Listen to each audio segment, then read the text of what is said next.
विद्यार्थी मित्रांनो, आज शिवजयंती 19 फेब्रुवारी।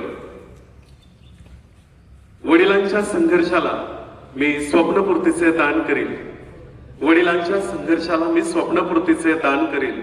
आभाळही गर्व करेल आणि मातीलाही अभिमान वाटेल। नको इमारत प्रेमाची कुठली, नको इमारत प्रेमाची कुठली निशाणी म्हणून मी माझ्या आईसाठी स्वराज्य निर्माण करेन, मी माझ्या आईसाठी स्वराज्य निर्माण करेन।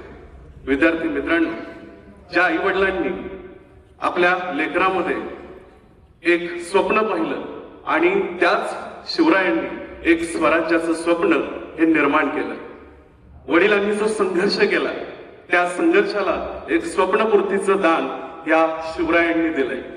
आणि म्हणूनच आज हा 19 फेब्रुवारीचा दिवस हा आपल्या सर्वांना अभिमानानं या ठिकाणी उत्सव त्याचा आपण साजरा करत आहोत। हा उत्सव हा स्वराज्याच्या मालकांचा आहे, कारण यांनी स्वराज्य निर्माण केलं, सर्वसामान्य लोकांच्या मध्ये एक जगण्याचं बळ निर्माण केलं। आणि म्हणूनच आज जवळजवळ 450 वर्षानंतर सुद्धा आपल्याला हा दिवस एक सोन्यासारखा दिवस वाटावा, सणासारखा दिवस वाटावा, अशा प्रकारचा दिवस हा आजचा आहे।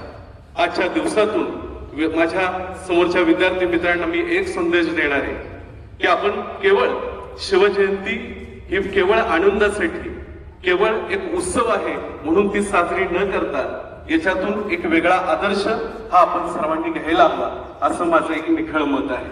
कारण ज्या शिवरायांनी अगदी लहान वयामध्ये आपल्या सवंगड्यांसोबत एक स्वराज्याचं तोरण उभं करण्याचं स्वप्न पाहिलं आणि बघता बघता रयतेचं राज्य उभं राहिलं।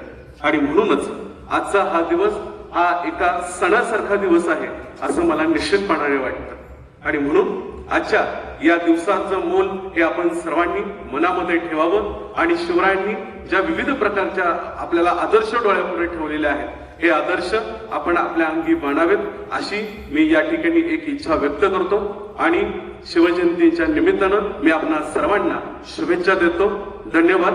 जय भवानी, जय शिवाजी।